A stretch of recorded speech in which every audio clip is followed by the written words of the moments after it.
Hi there. I'm so glad you're here.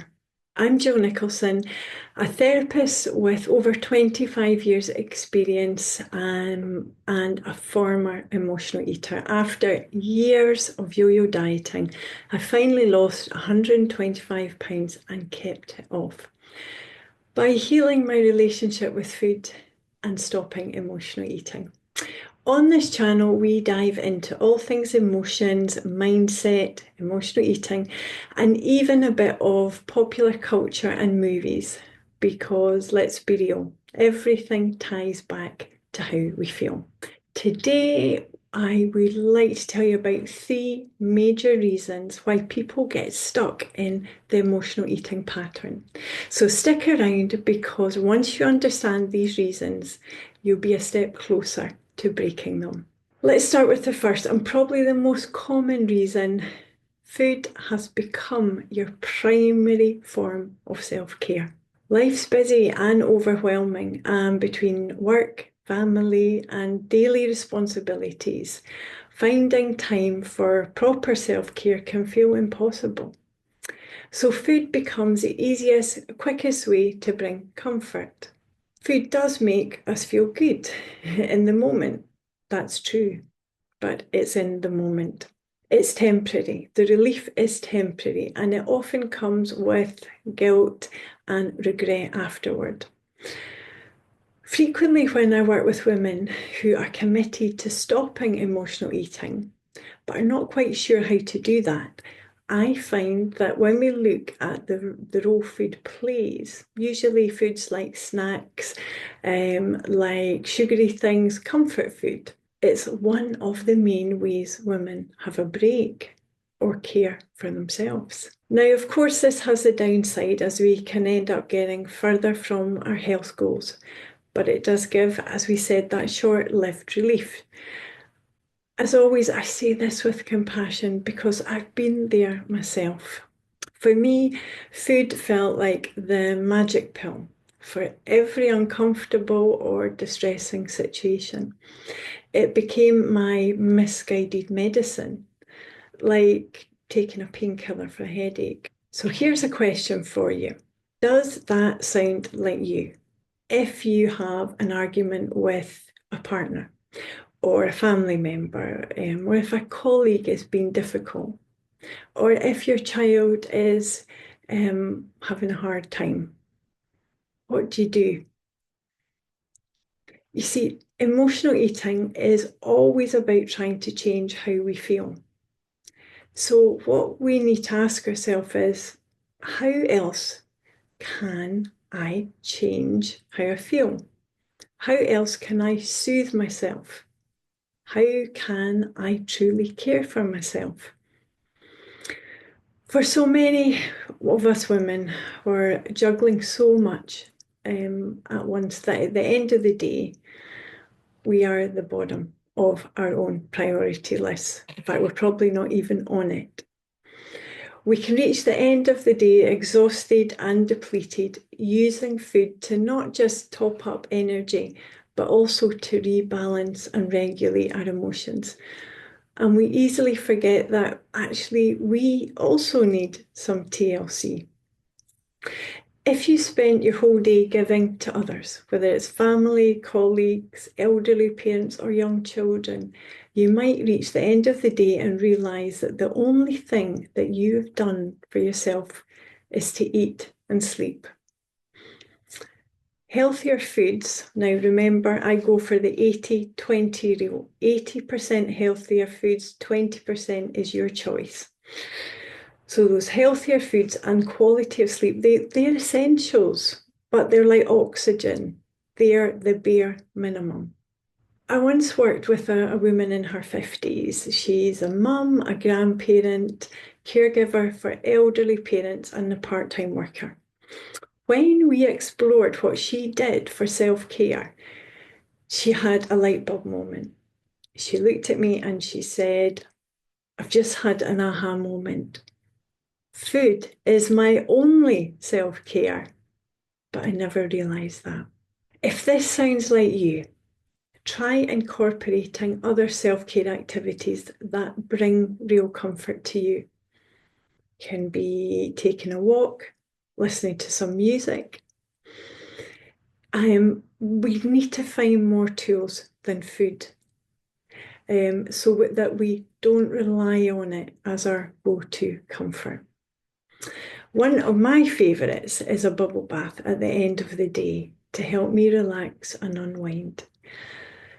I put the water on, take my makeup off, bubble bath in, candle lit, nice music on my iPad, and I just lean into those bubbles and I put life on pause. I park the things needing done for the night. They can be done tomorrow. And sometimes I have to accept that there's things I just can't change in the moment. And I let go. I let go and I really feel the water and the bubbles and the heat and the warmth. And in those moments, I come back to myself. I've become really present with myself. Now, 20 years ago, that unwinding, I might have had a bath, but first of all, I'd have been in the kitchen having some sort of snack, something salty, something sweet, something gooey. That would have been my first go-to, where now most nights it's a bath. Next up, reason number 2.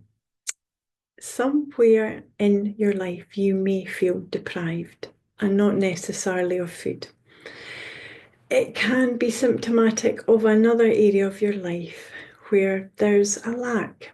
And if that's the case, then the thought of losing or forgoing something that gives you pleasure or feels like a reward after a hard day, it doesn't make us happy to think we might be letting go of that.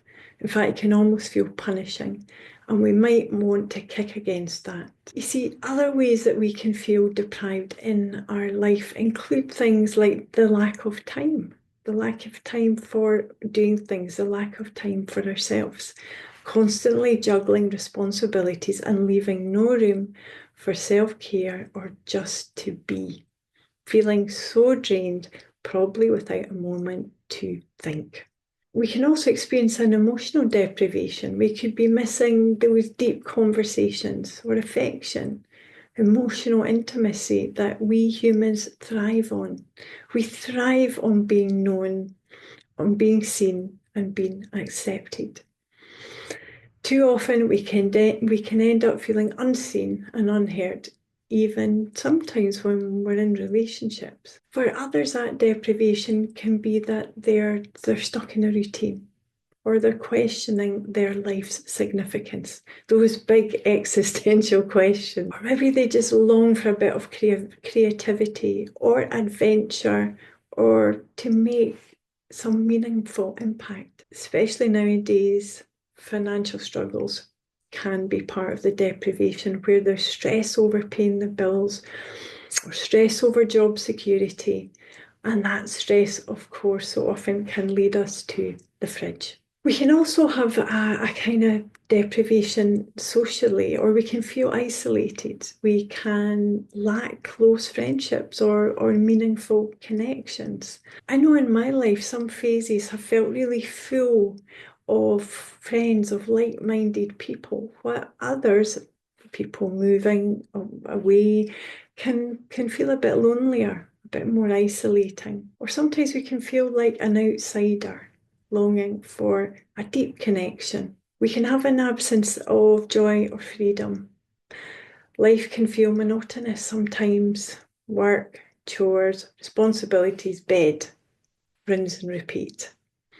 Not enough space for fun, for spontaneity, or maybe just for exploring something new. For others, that there can be a sense of deprivation or lack in learning something new, that kind of growing. And if there's no time and no energy, there'll be no motivation to learn new things or to have a different creative pursuit, to learn something new. I keep saying I'm going to learn how to paint watercolours. I'm not artistic, but I just think it looks so relaxing. And so I need to listen to my own advice here and get my paints, get my brushes, and make the time. Sometimes we can just be feeling we're missing that curiosity, that personal growth. For others, if they're spiritually inclined, they might feel they're at that point disconnected from their spiritual power or the higher purpose, whatever that is for someone. For some people, it's nature, missing being out in nature. But it's that search for peace, that to calm that restless feeling inside, to calm our minds of the endless thoughts, maybe worries, maybe what if. So you see that deprivation, it isn't just about materials, it can be that absence of connection, of purpose, or of fulfillment that truly is weighing on our soul. And it might be good for you to explore what is feeling full. Maybe you've got loads of like-minded friends around you, but maybe you're not fulfilled in your job. Maybe it's feeling a bit boring or monotonous. Where is a bit of that sense of lack? Because inevitably it contributes to that sense of deprivation that leads to emotional eating. And the thought of reducing that emotional eating or reducing snacks can feel really annoying. It can make us feel like very unhappy bunnies. So it's a really good one to reflect on. And third reason, final one, food can become our main way to regulate our emotions. So you know if something has happened and you're up to high dough, and it's how we get back down to a place that feels calmer, that feels safer. For many of us, that's really difficult. For some, that feelings like anxiety or overthinking or even anger can feel unbearable without food. I was one of them. So eating becomes a way to numb emotions. It was for me an anaesthetic. Or so we can push feelings away, or we get a temporary distraction from them. I've worked with clients for whom food helps them take a break, take a breath. It gives them a reason to stop. Others have used food to turn their minds off because when they're eating a bag of crisps or chips, Doritos, you know that hand to mouth I talk about, we can almost get into zone out. One of my clients describes it as being in a Dorito trance. And it's almost like the thinking shut off and we're just on autopilot with our food. So it can be about a respite, quietening our minds. So finding other ways to regulate and calm and quiet our minds, really important. Because you see, the problem is when we avoid emotions, it doesn't make them go away, unfortunately. It just delays them. And sometimes they start to almost build up. And often they then come back even stronger.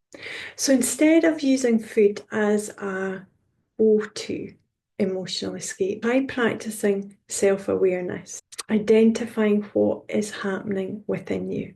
And try some techniques like deep breathing. Now, I showed you one in my last video, so do check that out. I'll link it in the description. Some people love a guided meditation or a visualization. Okay, stay with me. I know if you've not done this, it might sound a bit like, what? Really? If you grab a cup of tea and you sit down, ring fence those 5 minutes, sit there. Some deep breaths. And I want you to picture yourself in your favourite place. It might be a beach. It might be out in the mountains. Or maybe you're a city person and you love being in the middle of all that buzz, just be observing all that's going on. It's really different what makes people feel calm. But whatever it is for you, so for me it would be water, a beach or a river. Love it. I'm such a water baby. And I want you just to stay in that 5 minutes to imagine it in your mind's eye. So for me, it'd be a beach with the waves lapping. You know that salt smell of being on a beach, sand under your feet. Just all see out to the horizon. Take the 5 minutes and in your mind's eye, go there. So there you have it. Three main reasons why emotional eating becomes a cycle, and it can be really hard to break that cycle. So we started with food as the main form of self-care for many people. It's the main TLC. Second one, there can be a sense of deprivation somewhere in our life. And lastly, for many of us, I've owned it myself, it was so me. Food can be one of our main ways to self-regulate our emotions, to calm our minds, to calm our bodies, and to get back into a feeling of, it's okay, I'm okay. If this video has resonated with you, please let me know in the comments. What I'd love to know is, what's your number one self-care tip? Like mine would be bubble bath. I'd love to know yours. And please don't forget to like, subscribe, or share this video with someone who might need it. If you've not downloaded my worksheets on emotional eating recovery, it'd be worth doing it, and I'll link them in the description too, all about identifying emotions. So we can work out what your main emotional trigger is, so they can be really useful. Well, thanks for watching, and I hope to see you in the next video, when I am going to share with you some hidden habits of naturally slim women who have never dieted and never battled with food or weight. Yes, I know. Who'd have thought that such beings walk on the earth, but they do, and we can learn some really, really useful habits for them. And let's start there next time. And in the meantime, you take care. Bye bye for now.